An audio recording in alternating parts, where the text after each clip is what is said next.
En la transición de Nagada II a Nagada III, la situación política y cultural del Alto Egipto se transforma profundamente. De los tres grandes núcleos urbanos de la región, Hieracómpolis, Nagada y Abidos, este último, Abidos, pasa a estar claramente a la cabeza, convertido ya muy probablemente, desde principios de Nagada III, en la capital de un nuevo reino predinástico unificado del Alto Egipto, como veremos al final del vídeo. Las subestructuras de las tumbas del cementerio de el Kaab aumentan de tamaño, se hacen más regulares en sus formas y sobre todo pasan a estar construidas en adobe. La más importante de estas tumbas, no solo de Abidos, sino de todo Egipto, es la tumba siglada como UJ, excavada por el Instituto Alemán del Cairo a finales de los años 80 del siglo XX. El proyecto inicial de esta tumba consiste en 10 cámaras dispuestas 9 de ellas en 3 filas de 3 al este y la 10ª al oeste de las anteriores. Esta última es la de mayores dimensiones y sirvió como cámara funeraria. En un segundo momento fueron adosadas por el sur otras 2 cámaras alargadas, sin duda para aumentar el espacio disponible para la deposición de ofrendas. Las cámaras del proyecto inicial están comunicadas por unas oquedades verticales que, impracticables para un ser humano, deben tener una función simbólica. Nada sabemos de la superestructura de la tumba, no conservada, pero los arqueólogos piensan que se trató de un túmulo chato de tierra y cascotes en forma ya de mastaba. El propietario de la tumba UJ puede ser considerado ya, sin ningún género de dudas, como un rey probablemente de este nuevo estado del Alto Egipto unificado. En efecto, uno de los objetos más significativos que formaban parte del ajuar de la tumba es este cetro GK de marfil completo que podéis ver en la fotografía de la derecha. Pero sin duda la importancia fundamental de la tumba UJ radica en el hecho de que en ella se han exhumado los testimonios más antiguos de escritura documentados en el Valle del Nilo. Se trata de pequeñas inscripciones vinculadas a las ofrendas funerarias y suponen el estadio inicial del proceso de formación de la escritura egipcia. En efecto, el origen de esta escritura está estrictamente vinculado a los reyes enterrados en Abidos en este momento y a su ritual funerario. De ahí que fuera necesario encontrar específicamente estas tumbas de estos reyes para poder documentar estos estadios iniciales de la escritura egipcia. Esto contrasta poderosamente con lo que sucede en Mesopotamia. En Mesopotamia la escritura nace en este mismo momento, pero con finalidades claramente contables. Por eso, allí donde había un templo con un archivo, era posible encontrar testimonios de las etapas formativas de la escritura mesopotámica. En el caso de Egipto, había que ir a buscar específicamente la tumba del rey que, en un momento dado, decidió utilizar la escritura como recurso simbólico funerario. Antes de pasar a ver brevemente algunas de estas inscripciones, podríamos preguntarnos cómo se puede saber que se trata ya de escritura. En este sentido disponemos de una serie de criterios que nos permiten discriminar entre secuencias escriturarias y secuencias que no lo son. Algunos de estos criterios son internos, es decir, tienen que ver con la propia escritura. Otros, en cambio, son externos y tienen que ver con el soporte de la escritura.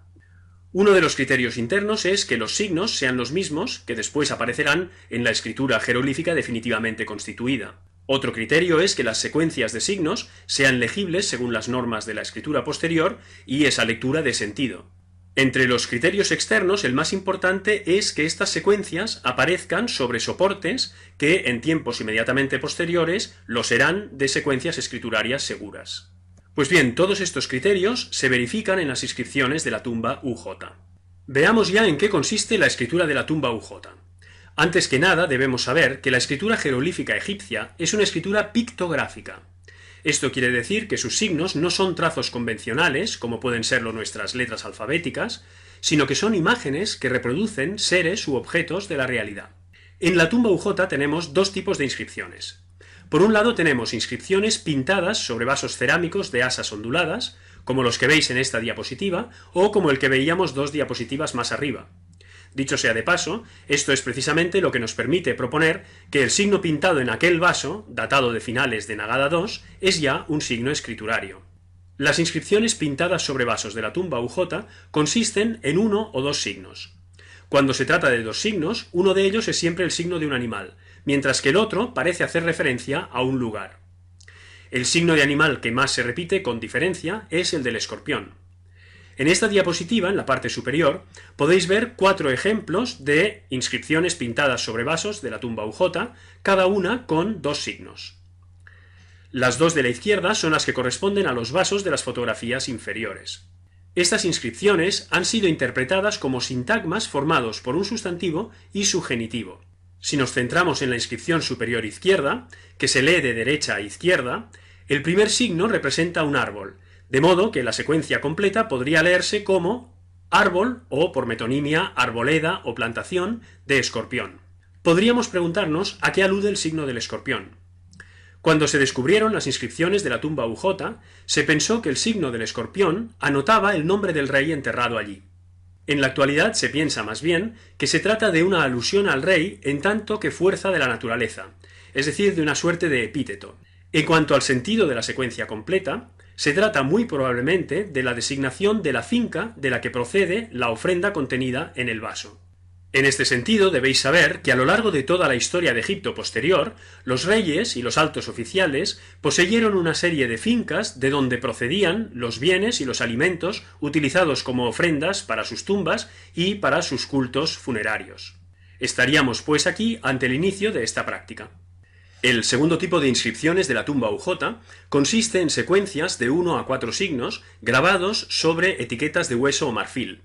Estas etiquetas miden entre 1 y 4 centímetros de lado y poseen un agujero que permitía sujetarlas a las ofrendas con las que se relacionaban. En efecto, una vez más, estas inscripciones están estrechamente vinculadas a las ofrendas funerarias depositadas en la tumba. En la mayoría de los casos, los signos constituyen la forma arcaica de los signos de la escritura jeroglífica definitivamente constituida. Estas inscripciones son de 2 tipos. Por un lado tenemos cifras, y por otro lado tenemos designaciones, especialmente de lugares. Si observáis las 4 etiquetas que quedan más a la derecha en la fotografía en color, podréis ver que recogen cifras. La etiqueta de la fotografía en blanco y negro superior también recoge una cifra. Es una espiral que sirve para anotar el número 100. Estas etiquetas que anotan cifras estarían vinculadas a tejidos, y las cifras darían cuenta de las medidas de estos tejidos, según una práctica común después en época histórica. Entre las etiquetas que se refieren a designaciones de lugares, algunas son particularmente interesantes por razones escriturarias internas o por razones históricas. Si observáis las 2 etiquetas que quedan en el ángulo inferior izquierdo de la fotografía en color, podréis ver que recogen exactamente los mismos signos, un pájaro y un trono, pero dispuestos en orientaciones inversas.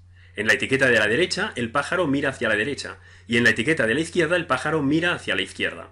Pues bien, esta es precisamente una de las características definitorias de la escritura jeroglífica definitivamente formada, que se puede leer y escribir en las 2 orientaciones, tanto de derecha a izquierda como de izquierda a derecha. Tendríamos pues aquí un tercer criterio de discriminación de secuencias escriturarias, el hecho de que estas secuencias se puedan escribir en las 2 orientaciones, que se verificaría perfectamente. Desde un punto de vista histórico, estas etiquetas son interesantes porque lo que anotan es el nombre de la ciudad de Bubastis, en el delta. Esto significa que algunas de las ofrendas depositadas en la tumba UJ procedían ya de localidades del delta, que estarían bajo el radio de acción de los reyes altoegipcios de este momento, que habrían emprendido ya el proceso de unificación de las 2 tierras, como veremos en el próximo vídeo. En cuanto a la etiqueta de la segunda fotografía en blanco y negro, en ella podéis ver 3 signos que se leen de derecha a izquierda y de arriba a abajo. Se trata de un árbol, de un elefante y de unas montañas. Esta secuencia ha sido interpretada también como un sintagma compuesto por un nombre y su genitivo, y ha sido leída como plantación de elefantina.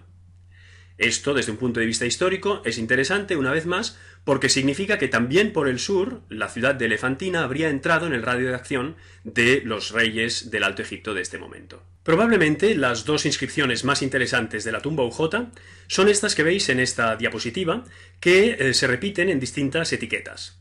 Al lado y lado de la fotografía os he puesto la transcripción en jeroglíficos históricos de las secuencias contenidas en las 2 etiquetas. Debemos decir que estas secuencias se leen de arriba abajo y de derecha a izquierda. Si os fijáis, podréis ver que cada una de las 2 etiquetas contiene 3 signos. De estos 3 signos, los primeros 2, con ligeras variantes formales, son idénticos en las 2 etiquetas. Concentrémonos en estos 2 signos. Se trata de una serpiente y de una montaña.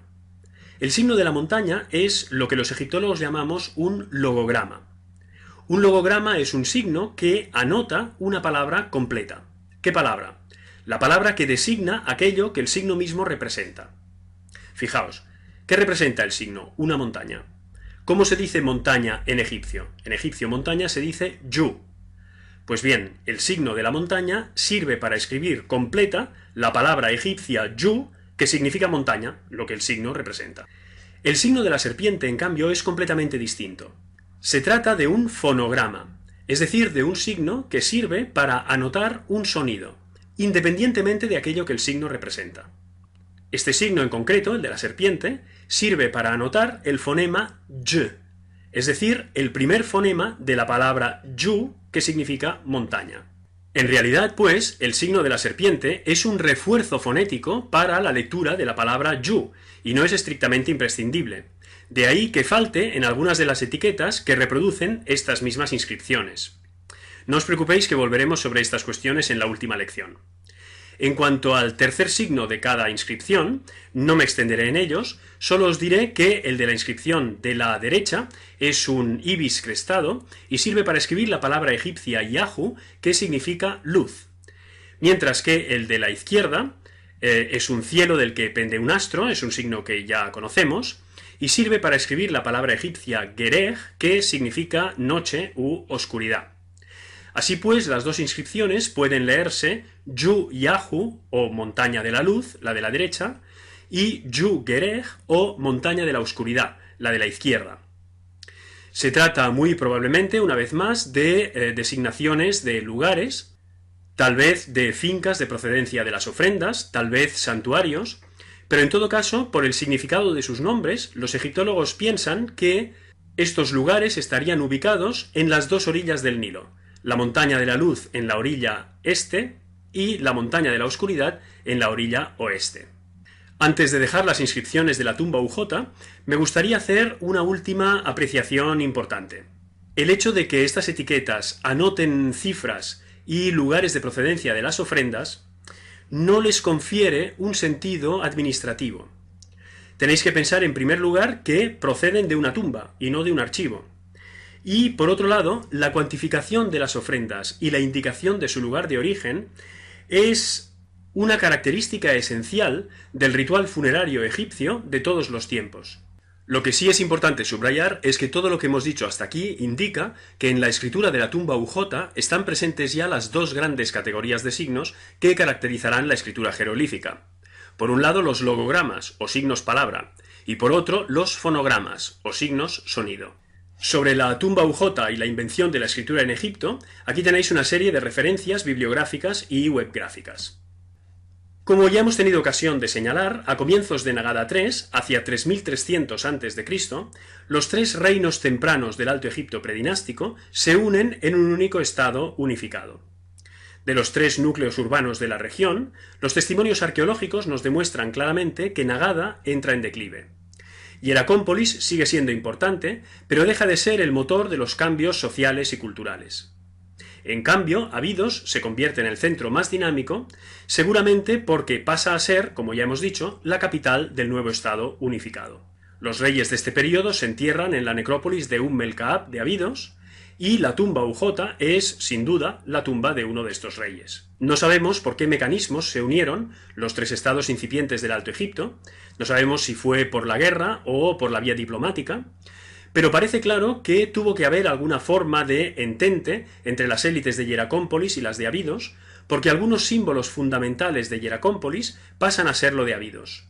Uno de ellos es, por ejemplo, el de la diosa Bat, como ya hemos tenido ocasión de ver, y otro es el dios halcón Horus, que, siendo originario de Hieracómpolis, pasa a ser la divinidad dinástica de los reyes de Abidos, y también lo será después de los faraones del Egipto histórico. A lo largo de Nagada III, los reyes del nuevo estado unificado emprenden un proceso de expansión territorial que los lleva por el sur hasta la primera catarata, hasta Elefantina, y por el norte hasta el Mediterráneo. Esto es lo que muestra este mapa, que se debe también al egiptólogo británico Barry Kemp. De este modo, a finales de Nagada IIIb, hacia 3100 a.C., Todo Egipto, desde la primera catarata hasta el Mediterráneo, está unificado bajo una misma realeza. Puede empezar de este modo el Egipto dinástico. A este proceso de unificación vamos a dedicar el próximo vídeo.